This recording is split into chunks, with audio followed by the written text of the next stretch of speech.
Hey friends, welcome back to Vlogmas Day 4. And today I want to talk about a few books that I wish I could read again for the first time. I got this idea from my friend Mimi. She did one on IG. I was going to do an IG, but mine is too long. So I was talking too much. So here we are. This is perfect long form content. So here we are. Let's get started.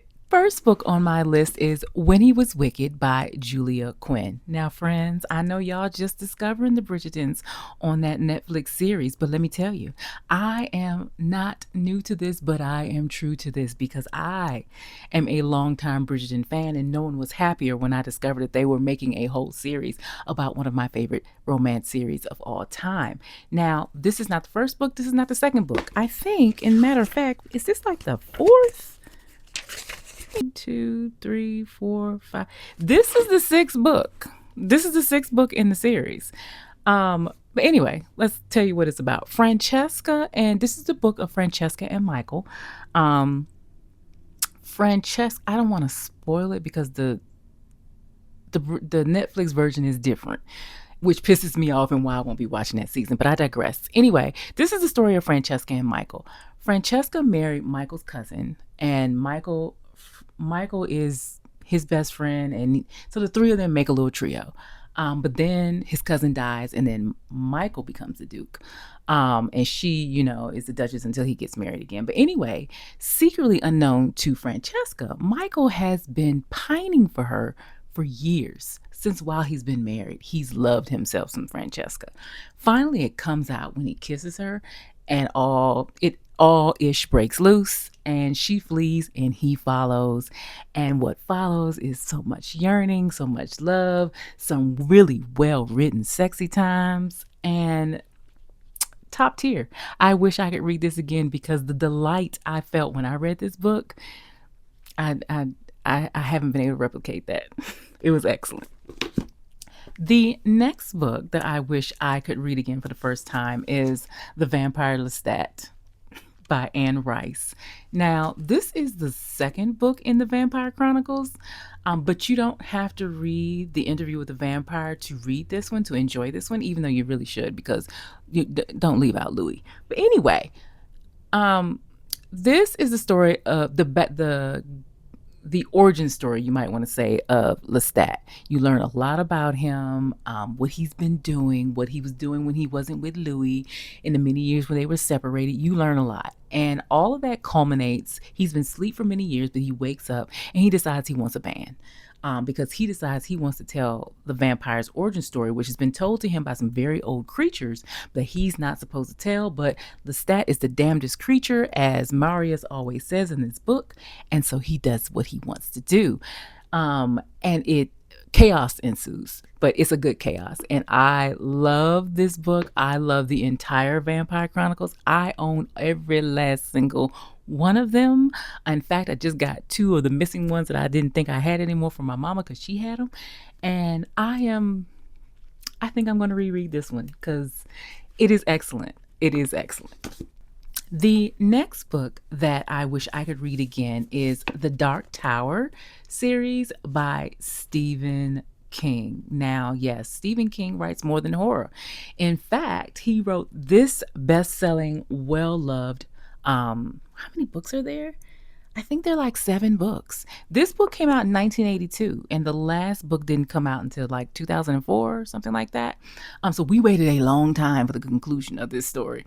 Anyway, this one, The Gunslinger, the very first one, follows Roland, who is the last gunslinger alive, who is on a quest to find the mysterious man in black along the way and to reach the Dark Tower. And it's set in a desolate world that is kind of like the Old West, but with magic. Roland's journey involves encounters with countless characters that we remember, like the kid Jake, who falls into his world from ours. And the man in black he just reoccurs, he reappears, and he's always manipulating events. And Roland is just trying to get to finally find him so he can learn more about the Dark Tower. It is an excellent book. It is an adventure. It is a journey. I hated the way that the last book ended. I hate to spoil it for y'all. But this book, I wish I could read it for the first time again and experience that joy. Yeah.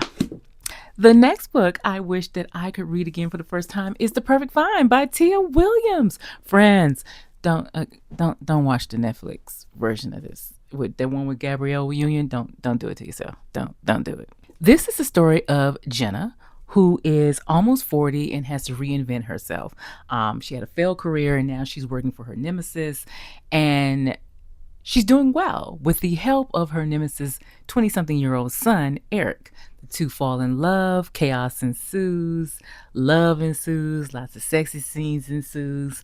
This is fabulous. This is fabulous. Number one, because the character is of age.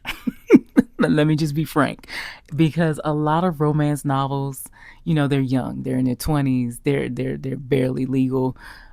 This one is a mature woman. And I appreciated that so much about this book when the first time I read it, because I was about the same age as Jenna when I first read it. I was 40, and it is one of my faves. So, highly recommend. The next book on my list is The Discovery of Witches by Deborah Harkness. Friends, if you like witches, if you like vampires, if you like them in the same book, this book is for you. This is the story of Diana Bishop and Matthew de Clermont, who, she's a witch, he's a vampire, and their forbidden love story and what it leads to. The story starts when Diana finds a forbidden, bespelled book that everyone has been looking for in the Bottle Library. She just pulls it up and everyone's trying to figure out how. That brings her into contact with vampire Matthew. Now, vampires and witches, and there's another subrace, demons, are not supposed to mix because of a covenant that was made like years ago. But anyway, they mix, they fall in love, and chaos and murder and blood and killing ensues because, vampire gonna vampire. But Diana it's also a story of Diana discovering herself and discovering her limits and how much what she is meant to be. Let's put it like that. This is the first book in a trilogy, which I reread this trilogy every fall, because it is tradition and it is perfect for the fall time. It's one of my favorite series of all time, and I wish I could read it again for the first time just to experience it. Next book on my list has one of the most iconic first lines ever. I'm going to read it to you. It is a truth universally acknowledged that a single man in possession of a good fortune must be in want of a wife. So begins Pride and Prejudice by Jane Austen. Yes, after all these other books, I threw in a classic. Yes, this is one of my favorite books of all time that I wish I could reread again. It is the story of Elizabeth Bennet and her family, her sisters, and their mom's endless pursuit to get them all married. So it starts off with a new rich man moving into the neighborhood, and then they all meet. He falls for her sister Jane. Everybody's happy, but he has a best friend, Mr. Darcy, who is frankly an asshole. And enemies to lovers begins from there. It is a classic. It is wonderful. It is one of my favorite yearning books ever. If you want to learn about yearning, read this book. And plus, it's funny. It is so funny. The mother alone is worth the admission. The next book that I wish I could read again is Throne of Glass by Sarah J. Maas. Friends. When I tell you this is one of my favorite books of all time, this is one of my favorite books of all time. And it's actually one of my favorite series. I like it. I know people really love A Court of Thorns and Roses, and frankly, so do I. I'm waiting with bated breath for her to finally write and release. No, to finally release, because she's written it. Book 6. Like, come on, Bloomsbury, give us the goods. But anyway, I digress. Throne of Glass. is, I wish I could read this one again. It is the story of Selena Sardathian, who is Arlen's assassin.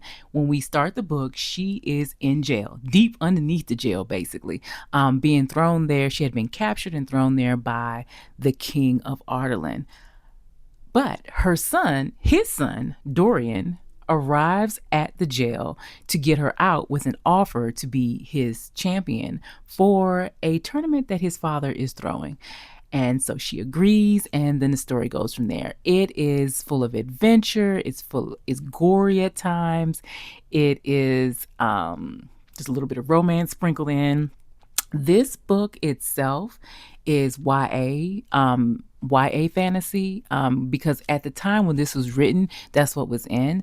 But the series was written over a series of years. So as you get to the later books, it is decidedly adult, but you grow with the characters, so it makes sense. I love this book. I love this series, and I really wish I could experience reading the whole thing for the first time because, frankly, it's magical. It's just so good. It's my fave. The last book that I wish I could read again is Linden Hills by Gloria Naylor. Friends, this is my favorite book of all time. It starts off with two young men who are right before Christmas, like the week before Christmas, they're trying to make some money. So they're going from house to house in this rich, affluent neighborhood of Linden Hills, trying to see what work they can do to make a little bit of extra money. As they make their way down the hill in the neighborhood, because the neighborhood is a hill, all the houses, like at the top of the neighborhood, are the poorer houses, but as you get down to the bottom, everyone's trying to get to the bottom instead of, like the Jefferson said, moving on up. On Linden Hills, everybody's trying to move on down. They're all trying to get to the bottom of the hill to be close to Luther Needed and his family, which are the richest people in the community and the people who really run everything and decide where everyone goes. This book is a retelling of Dante's Inferno. If you know anything about Dante's Inferno, it is a descent into hell. So basically, descending into Linden Hills is descending into hell, and you get that as you make your way down the hill in the story. It is excellent. It is a commentary on classism in the African American community, and it is just so good. I find something new about this book every time I read it, and I've had this book for over 30 years now. Wait a minute, how old am I? 50? Yes, I've had it for over 30 years because I got this sometime right after I got out of high school, I think. I found it in a thrift store, I believe, and it's just one of my favorites. It is literally one of my prized possessions. All right, friends, that were, I think, how many books? 1, 2, 3, 4, 5, 6, 7. That was 8 books. That was 8 of my favorite books, 8 books that I wish I could read again. I could have done more, but I was trying to keep this a little bit short in effort of time. I didn't want you to be on here too long. But anyway, let me know in the comments if you have read any of these books, if you want to read any of these books, and what book you would like to read for the first time again. Let me know. All right.